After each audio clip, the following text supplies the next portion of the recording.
Selamat datang di channel anime D ini, tempat semua kisah One Piece diceritakan ulang dengan ringkas, jelas, dan penuh momen seru. Siap? Ayo kita mulai petualangannya di Arc Drum Island. Setelah berpisah dari para prajurit Elbaf di Little Garden, suasana di kapal Going Merry tuh lagi rame banget. Luffy dan kru topi jerami lagi heboh dengan urusan masing-masing. Semangat mereka tinggi banget, ya maklum.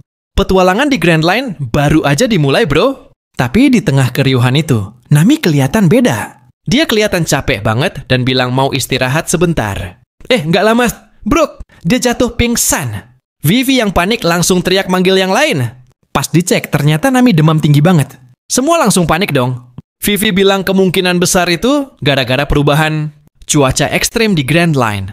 Dan kalau nggak segera ditangani, bisa berakibat fatal. Luffy yang biasanya santai, kali ini juga panik. Dia cuma bisa bilang, ya udah cari dokter aja kan gampang. Tapi Nami yang setengah sadar malah nyuruh mereka lihat koran di lacinya. Di situ tertulis kalau pemberontakan di Alabasta udah nggak bisa dikendalikan lagi. Walaupun sakit, Nami tetap maksa buat buru-buru nganter Vivi ke Alabasta. Tapi saat lagi ngatur arah kapal, dia ngerasa anginnya aneh, kayak bakal ada badai gede. Tapi ya namanya Nami, tetap tenang dan lanjut aja. Vivi sendiri sampai mohon ke kru supaya mereka cepet banget ke Alabasta. Tapi tetap nyari dokter dulu buat Nami. Dan gak lama setelah itu, Nami bener-bener tumbang. Mereka semua panik dan langsung cari pulau terdekat yang punya dokter. Cuaca makin dingin, salju mulai turun. Dan di tengah-tengah kabut itu, Zoro tiba-tiba lihat sesuatu yang aneh. Ada orang berdiri di atas laut. Tapi ternyata bukan orang biasa, itu kapal bajak laut. Teen Tyrant yang muncul dari bawah laut. Mereka langsung dikepung. Nggak lama, muncul sosok aneh. Tubuhnya mirip kuda Nil, dan dia ngenalin diri sebagai Wapol. Katanya, dia lagi nyari Log Pose atau Eternal Pose. Luffy yang polos jawab, kami nggak punya alat kayak gitu. Tapi Wapol malah bilang dia lapar, dan langsung gigit kapal mereka. Bayangin, kapal mereka dimakan, bro. Luffy langsung murka. Tanpa pikir panjang, dia hajar Wapol sampai terpental ke laut. Sementara di tempat lain, Kapten Smoker dapat kabar soal Luffy. Dia langsung mutusin buat ke Alabasta juga, karena ngerasa bakal ketemu si bocah karet di sana. Balik lagi ke Merry, ada momen lucu di mana Luffy berusaha ngibur Nami yang lagi demam tinggi. Dia ngelakuin hal-hal konyol biar Nami ketawa, tapi karena suhu badannya tinggi banget, Nami cuma bisa diem sambil lemes. Malamnya, Nami kebangun dan lihat semua temennya tidur di sekitar dia, ngejagain tanpa tidur. Di situ dia senyum kecil, ngerasa bersyukur banget punya teman kayak mereka. Begitu pagi datang, semua langsung heboh. Mereka nemuin pulau. Wah, akhirnya bisa nemuin dokter juga. Tapi pas merapat ke pantai, bukannya disambut, mereka malah ditembakin sama penduduk setempat. Vivi sampai hampir kena peluru. Luffy langsung mau nyerang balik, tapi Vivi nahan. Dia malah sujud dan minta tolong. Tolong, kami cuma butuh dokter. Akhirnya warga luluh dan ngebolehin mereka masuk ke desa. Di desa itu, mereka ketemu sama kepala keamanan bernama Dalton. Orangnya tenang tapi tegas. Dia jelasin kalau satu-satunya dokter di pulau ini cuman ada satu, disebut penyihir. Sama warga, namanya Dr. Kureha. Pulau itu ternyata adalah Pulau Drum. Pulau bersalju dengan gunung-gunung tinggi banget. Saat Sanji minta bantuan buat manggil dokter itu, Dalton bilang nggak bisa. Soalnya Dr. Kureha tinggal di puncak gunung, dan nggak ada cara buat nyampe ke sana dengan aman. Oh ya, umur Dr. Kureha? 140 tahun, bro. Bayangin. Luffy yang dengar itu langsung bilang, nggak masalah, aku bakal gendong Nami ke sana. Sanji dan yang lain sempet protes, takut Luffy kenapa-napa. Tapi Nami malah setuju. Dalton sempat ngingetin kalau perjalanan ke gunung itu bahaya banget. Banyak binatang buas dan badai salju. Tapi ya dasar Luffy, bukannya takut malah langsung tancap gas. Pokoknya Nami harus sembuh, katanya sambil ngangkat Nami di punggungnya. Usopp dan Vivi nggak ikut karena takut malah jadi beban. Mereka nunggu di rumah Dalton, sambil khawatir. Sambil nunggu, Dalton mulai cerita. Katanya dulu Pulau Drum ini kerajaan makmur dengan raja bernama Wapol. Tapi sayangnya, raja itu kejam banget dan cuma peduli sama dirinya sendiri. Sampai akhirnya, kerajaan itu diserang oleh bajak laut Kurohige, Blackbeard, dan hancur total. Jadi ternyata si Wapol itu pengecut sejati, bro. Waktu kerajaannya diserang sama bajak laut Kurohige, dia malah kabur duluan dan ninggalin rakyatnya begitu aja. Nggak heran Drum Kingdom jadi hancur lebur. Dalton sampai bilang, dia cuma berharap satu hal. Semoga Wapol nggak pernah balik lagi ke pulau itu. Tapi ya namanya dunia One Piece. Kalau kita berharap semoga nggak terjadi, justru biasanya kejadian. Sementara itu, di sisi lain, Luffy, Sanji, dan Nami lagi berjuang di tengah badai salju buat menuju istana tempat Dr. Kureha tinggal. Tapi belum sampai juga. Mereka malah dihadang sekumpulan kelinci raksasa karnivora. Masalahnya, Sanji nggak sengaja nendang anak kelinci mereka. Jadi seluruh kawanan langsung ngamuk. Luffy siap tempur, tapi Sanji buru-buru bilang, jangan. Nanti Nami bisa kenapa-kenapa. Akhirnya mereka cuma bisa kabur sambil ngos-ngosan di tengah salju tebal. Bayangin deh, salju sampai sepinggang. Angin kenceng, dan mereka lihat kelinci gede yang bisa salto. Di tempat lain, kita akhirnya lihat sosok Dr. Kureha, nenek ajaib umur 140 tahun yang dipanggil penyihir gunung. Dia datang tiba-tiba ke desa karena dengar ada anak kecil sakit. Dengan gaya nyentriknya, dia langsung ngobatin anak itu. Tapi begitu selesai, dia minta bayaran mahal banget. Warga protes, tapi karena hasil pengobatannya langsung sembuh total, mereka akhirnya bayar juga, sambil ngelus dadas. Sementara itu, Dalton, Vivi, dan Usopp dapat kabar kalau Dr. Kureha lagi ada di desa sebelah. Mereka langsung berangkat ke sana. Di jalan, Usopp nanya, Dalton itu sebenarnya siapa sih? Dalton jawab tenang, aku dulu kapten pasukan kerajaan Drum.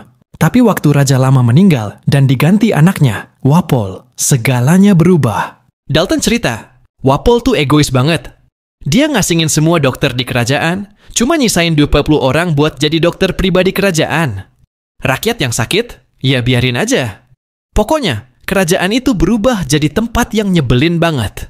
Pas mereka lagi asyik ngobrol, ternyata mereka berpapasan sama Dr. Kureha yang lagi jalan ke arah berlawanan. Tapi mereka nggak sadar. Yang lucunya lagi, Zoro yang nyasar di salju malah ketemu Dr. Kureha duluan. Tapi karena Zoro nyeletuk, nenek tua, kamu siapa? Dr. Kureha langsung tendang dia, sampai nyungsep ke salju. Dasar Zoro, selalu bikin masalah bahkan waktu nyasar. Nah, di sisi lain, si Wapol akhirnya beneran nyampe di Pulau Drum, dan langsung bikin kekacauan. Dia nyerang para penduduk penjaga dan menuju kastilnya. Bawahannya ngasih laporan, Kapten, kapal bajak laut topi jerami udah berlabuh di pulau ini. Wapol langsung senyum jahat. Waktunya balas dendam. Gak lama, salah satu warga yang terluka parah datang ke Dalton. Dengan napas tersengal, dia bilang, Wapol! Dia kembali.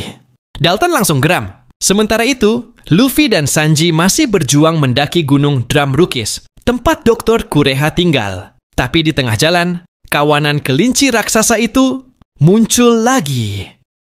Pertarungan sengit pecah di tengah badai salju, sampai akhirnya terjadi longsoran besar yang menimbun segalanya. Longsoran itu bukan cuma ngehantam Luffy dan Sanji, tapi juga Vivi, Usopp, dan bahkan Wapol sendiri. Kacau banget. Luffy yang nggak tega ninggalin Sanji, langsung gali salju buat nyelamatin dia. Karena Sanji pingsan, Luffy akhirnya harus nggendong 2 orang sekaligus, Nami dan Sanji, di tengah salju tebal, tanpa baju hangat dan masih terus jalan ke atas. Di tengah perjalanan, dia juga bantu anak kelinci raksasa yang ibunya ketimbun salju.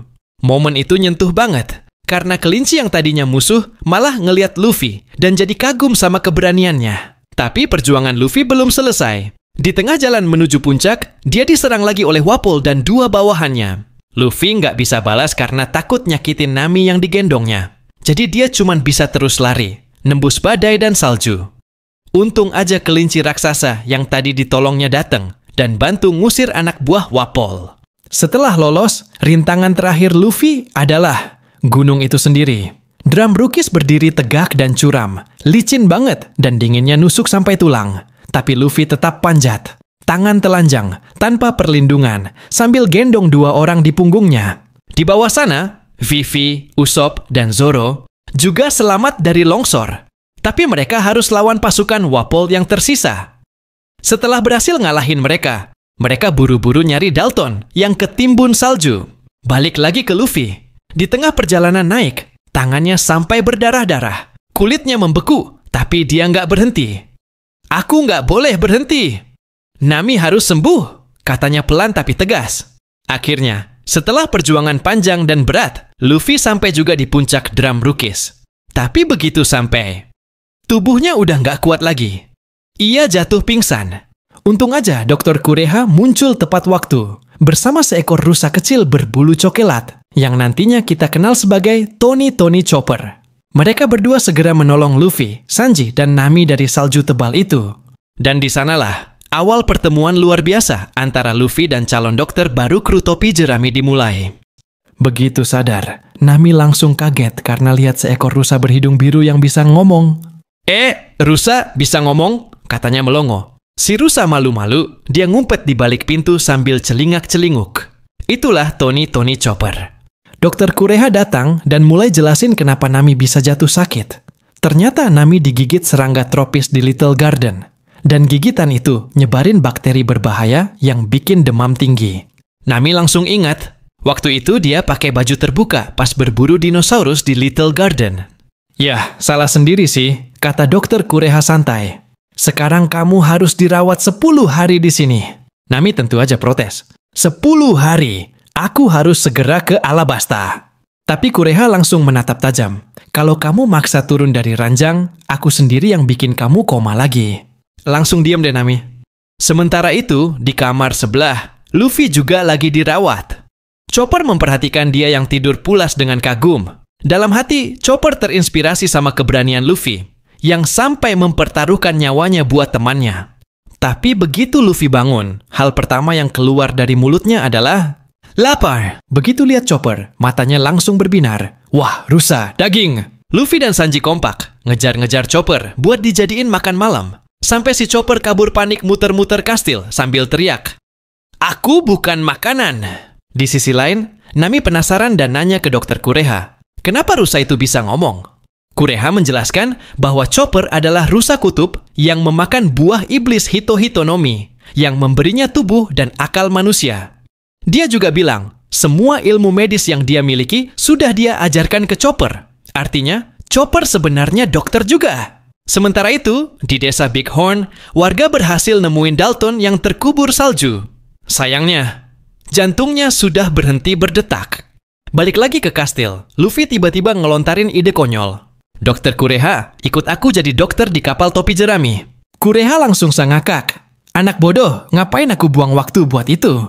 Tapi Luffy nggak ambil pusing, karena fokusnya pindah lagi ke ngejar Chopper yang masih kabur. Chopper kemudian ngelihat Nami berusaha turun dari tempat tidur dan langsung panik. Jangan, tubuhmu masih kena infeksi. Kamu harus istirahat. Nami senyum kecil dan bilang, terima kasih ya. Chopper langsung salah tingkah, pipinya merah, terus ngumpet di balik meja. Lucu banget. Nami lalu ngajak Chopper buat gabung sama kru topi jerami. Tapi Chopper menolak dengan sedih. Kalian pasti takut padaku. Aku ini monster. Dokter Kureha yang dengar itu ikut bicara. Dia bilang, kau boleh bawa dia kalau bisa, tapi nggak bakal mudah. Chopper itu punya luka di hatinya. Lalu Kureha mulai cerita. Dulu, sejak kecil, Chopper dijauhi semua rusa lain karena hidungnya berwarna biru. Bahkan keluarganya sendiri ninggalin dia. Ketika dia makan buah iblis dan jadi mirip manusia, rusa nggak mau nerima dia lagi. Manusia pun takut dan menyebutnya monster. Akhirnya dia hidup sendirian di salju dingin. Sampai suatu hari, ada satu orang yang membuka hatinya. Dokter gadungan bernama Hiluluk. Hiluluk itu dokter aneh dan ceroboh, tapi berhati besar. Suatu hari dia nemuin Chopper yang luka parah karena ditembak manusia. Chopper waktu itu ketakutan, mengamuk, dan hampir menyerang. Tapi Hiluluk malah teriak, "Tenang, aku nggak akan menembakmu." Begitu Chopper pingsan, Hiluluk ngebawa dia pulang dan ngerawatnya. 3 hari Chopper cuma diam, takut kalau Hiluluk bakal jijik begitu tahu dia bisa ngomong. Tapi pas akhirnya dia buka suara, Hiluluk malah ketawa senang. "Kau luar biasa! Mulai sekarang namamu Tony Chopper." Sejak itu, mereka hidup bareng. Hiluluk ngajarin banyak hal, dan mereka berdua sering keliling desa buat ngobatin orang sakit. Tapi karena Hiluluk dokter gadungan, bukannya nyembuhin, malah sering bikin warga kabur ketakutan. Tapi Chopper nggak peduli, karena buat dia, Hiluluk adalah ayah, teman, dan satu-satunya keluarga yang dia punya. Suatu hari, Hiluluk bilang sesuatu yang keren banget. Chopper, manusia itu bukan hanya yang kelihatan seperti manusia. Manusia adalah orang yang punya hati. Jangan pernah dendam pada mereka yang menolakmu. Dunia ini sedang sakit, dan dokter seperti kita harus berjuang menyembuhkannya. Hiluluk punya mimpi besar. Dia pengen lihat bunga sakura bermekaran di negeri bersalju ini. Ia bilang dulu ada pencuri yang sembuh dari penyakit jantungnya hanya karena melihat bunga sakura. Itulah kenapa Hiluluk percaya tidak ada penyakit yang tidak bisa disembuhkan. Setiap malam, dia cerita soal bajak laut dan petualangan di laut lepas dan bilang ke Chopper, "Kalau suatu hari kamu pergi ke laut, jangan takut jadi bajak laut. Karena dunia di luar sana lebih luas dari rasa sakitmu." Hari demi hari berlalu, dan Chopper tumbuh makin pintar dan berani. Tapi suatu hari, Hiluluk mendadak mengusirnya. "Pergi, Chopper. Aku nggak butuhmu lagi." Chopper kaget, sedih, dan nggak ngerti. Dia bahkan melukai dirinya sendiri biar bisa dirawat lagi. Tapi Hiluluk tetap ngusirnya sambil nembak ke arah udara. Yang Chopper nggak tahu adalah Hiluluk sebenarnya sakit parah. Umurnya tinggal sebentar lagi. Dia nggak mau Chopper sedih lihat dirinya mati. Setelah tahu itu, Chopper nekat. Dia nyari jamur legendaris yang katanya bisa nyembuhin semua penyakit. Jamur itu beracun, tapi Chopper nggak tahu. Demi menyelamatkan orang yang paling dia sayang, dia rela mempertaruhkan nyawanya sendiri. Dengan tubuh luka-luka dan napas tersengal, Chopper bawa jamur itu buat Hiluluk. Sambil tersenyum polos, karena dia pikir bakal nyelamatin ayahnya. Dan di sanalah, tragedi sesungguhnya mulai terbuka. Seperti yang dikatakan oleh Dr. Hiluluk, Chopper harus melewati gunung terlarang, tempat ia dulu diasingkan karena hidung birunya. Dengan tubuh luka-luka dan semangat membara, ia akhirnya menemukan jamur legendaris bernama Amiodake. Jamur yang katanya bisa menyembuhkan semua penyakit. Chopper pun membawanya pulang dengan senyum harapan, meski tubuhnya nyaris tak bisa berdiri. Hiluluk terharu dan memakan jamur itu, tanpa tahu jamur Amiodake adalah racun mematikan. Dr. Kureha yang menyadarinya langsung menangis dan memukul Chopper. Bukan karena benci, tapi karena tahu waktu Hiluluk tinggal sebentar lagi. Namun Hiluluk tetap tersenyum. Ia berangkat ke istana Drum karena mendengar 20 dokter kerajaan jatuh sakit. Tapi, semua itu hanyalah jebakan dari Wapol. Alih-alih takut, Hiluluk malah tertawa. "Kau tahu, manusia tidak akan mati sebelum menyerah," katanya. Sebelum akhirnya meledakkan dirinya sendiri. Chopper yang menyusul ke sana hanya bisa menatap langit bersalju dan menjerit kesakitan. Dari sanalah tekadnya terbentuk, menjadi dokter sejati yang bisa menyembuhkan semua luka, bahkan luka hati. Beberapa waktu kemudian, Wapol kembali. Ia ingin merebut kastil dan membakar simbol kebanggaan Hiluluk. Tapi Luffy berdiri tegak, melindungi bendera Sakura itu dengan tubuhnya sendiri. "Bendera ini adalah hati seorang dokter sejati," teriak Luffy. Chopper terdiam. Dan untuk pertama kalinya, ia melihat arti sejati dari seorang bajak laut. Bukan perampok, tapi teman yang melindungi mimpi. Dengan tangisan dan tekad, Chopper menelan Rumble Ball ciptaannya. Bertarung di sisi Luffy melawan Wapol dan bawahannya. Sementara itu, di bawah sana, Zoro, Usopp, Vivi, dan Dalton mendaki gunung bersalju demi ikut berjuang membebaskan Drum Kingdom dari penguasa tiran itu.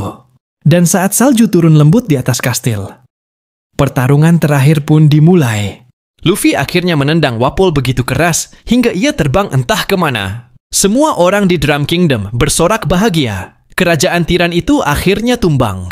Dr. Kureha tersenyum, memandangi bendera Hiluluk yang berkibar di puncak kastil dan berkata pelan, "Drum Kingdom telah dikalahkan oleh tengkorak dan akan lahir kembali."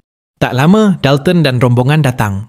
Ia berlutut di hadapan Luffy dan berterima kasih karena telah membebaskan negerinya. Dalton juga menatap Chopper dengan haru, si rusa kecil yang selama ini berjuang sendirian. Ia berjanji, kerajaan Drum akan berdiri lagi, lebih baik dari sebelumnya. Setelah semuanya tenang, Nami yang sudah sembuh mulai bernegosiasi dengan gaya khasnya. Ia meminta biaya pengobatan krunya digratiskan dan menukarnya dengan kunci gudang senjata yang ia curi dari Wapol. Dr. Kureha pun kaget, tapi langsung setuju sambil tertawa kecil. Sementara yang lain bersiap berlayar, Luffy masih mencari Chopper. Ia menemuinya di tepi tebing bersalju. Chopper menunduk, berkata lirih bahwa dirinya hanyalah monster berhidung biru. Tidak pantas menjadi bagian dari kru manusia. Tapi Luffy hanya tersenyum dan berkata keras, "Diam, kau temanku, ayo ikut." Kata-kata itu membuat Chopper menangis sejadi-jadinya. Ia akhirnya berlari menuju kapal, meski dikejar dan ditembaki oleh Dr. Kureha, yang pura-pura marah. Namun, justru di saat itu, Kureha menembakkan meriam raksasa ke langit malam. Dari langit, turun serbuk ajaib berwarna merah muda, membuat salju di seluruh pulau berubah menjadi sakura mekar. Itulah penelitian Dr. Hiluluk selama 30 tahun. Bunga sakura yang bisa menyembuhkan hati manusia. Chopper menangis bahagia, menatap langit dan berkata pelan, "Dokter, mimpi itu benar-benar nyata. Pulau Drum pun berubah menjadi lautan sakura, penuh harapan baru." Keesokan harinya, Chopper resmi berlayar bersama topi jerami. Awalnya ia kaget dengan tingkah kru yang konyol, Luffy yang berisik, Sanji yang gombal, dan Usopp yang lebay. Tapi Nami menepuk bahunya. "Mereka memang gila, tapi sekarang mereka keluargamu." Di kastil, Dr. Kureha menatap langit dan berkata pada Dalton, "Rusa itu pergi bersama orang hebat." Dan saat itu juga, kabar baru datang. Seorang pria bernama Ace sedang menunggu Luffy di Alabasta. Perjalanan menuju lautan baru pun dimulai, dengan satu dokter kecil berhidung biru yang kini tak lagi sendiri. Itulah kisah One Piece Arc Drum Island. Terima kasih sudah menonton, dan jangan lupa subscribe untuk ikut petualangan berikutnya. Terima kasih dan sampai jumpa di arcs lainnya.